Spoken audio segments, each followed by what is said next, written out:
नेवासा तालुक्यात वातावरण संतापले।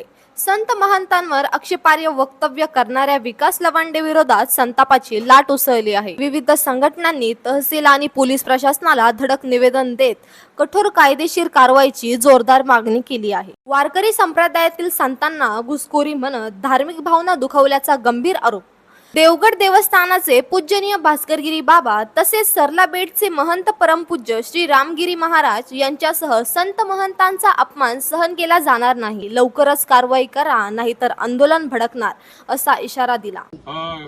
गैर उद्गार त्या समाजकंटकांनी त्या ठिकाणी काढलेले आहे आणि म्हणून खरं तर एक चांगली चाललेली व्यवस्था बिघडवण्याचं काम जातीयपूर्वक एका राजकीय व्यासपीठावरून एक राजकीय पक्षाचं चिन्ह पाठीमागे असताना ही व्यक्ती त्या ठिकाणी करत आहे। आणि म्हणून जर जे नामांकित जे महाराज मंडळी आहे आयुष्यभर फिरून त्या ठिकाणी समाज प्रबोधनाचं काम करतात, सर्वांना एकत्रित आणण्याचं काम हिंदूंच्या झेंड्याखाली जे महाराज मंडळी करतात, यांच्याविषयी असे उद्गार काढणं निश्चितपणानं निषेधार्ह आहे।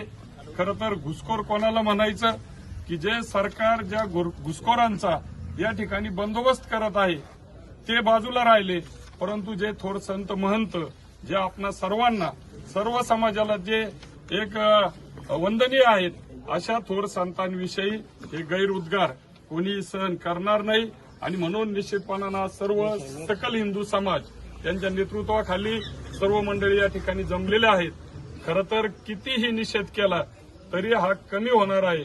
आणि म्हणून या ठिकाणी जी भावना वकील साहेबांनी हिंदू समाजाच्या वतीनं व्यक्त केलेली आहे, 2 निवेदनं या ठिकाणी तयार झालेले आहेत की प्रशासनानं त्या समाजकंटकाविषयी ज्यांनी हे काल एका सर्व मीडियाला पुढे घेऊन जो बरळलेला आहे त्याचा बंदोबस्त करण्याचं काम आणि प्रशासनाने त्याच्यावर गुन्हा दाखल करावा ही आमच्या सर्व सकल हिंदू समाजाची बांधवांची मागणी आहे। धन्यवाद।